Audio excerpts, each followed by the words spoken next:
আমার মাঝে মাঝে খুব অদ্ভুত লাগে প্রকৃতির কিছু বৈশিষ্ট্য দেখে। তার মধ্যে একটা বৈশিষ্ট্য আছে জলের, যার জন্য জলের প্রাণীগুলো বেঁচে থাকে।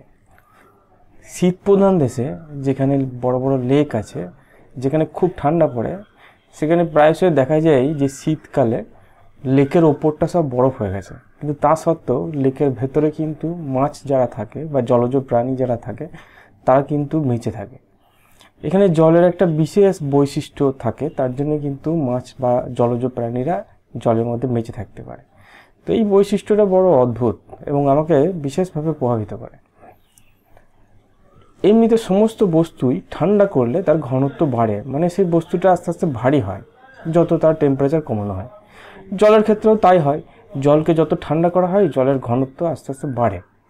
কিন্তু 4 ডিগ্রি থেকে 0 ডিগ্রি পর্যন্ত জলের ঘনত্ব না বেড়ে কমতে শুরু করে। 4 ডিগ্রি সেন্টিগ্রেডে জলের ঘনত্ব সব থেকে বেশি হয়। আমরা যদি ছবিটা দেখি, দেখব যেটা মাছ, এই যে মাছরা জলের মধ্যে আছে, কিন্তু জলের যে উপরিতলটা, সেই উপরিতলটা কিন্তু পুরো বরফ হয়ে গেছে। তাহলে লেকের ওপরটা পুরো বরফ হয়ে আছে, কিন্তু লেকের নিচে জলজ প্রাণীগুলো ঠিক বেঁচে আছে। এর কারণ হচ্ছে ওই জলের ওই বিপরীত বৈশিষ্ট্য একটা।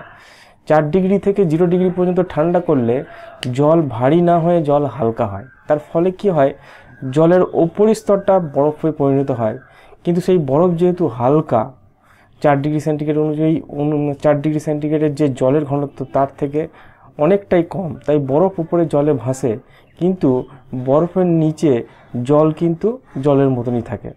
আবার বরফ যেহেতু তাপের কুপরিবাহী, তাই বরফের নিচে যে জলটা থাকে সেই জল থেকে তাপ কিন্তু বরফ ভেদ করে বেরোতেও পারে না।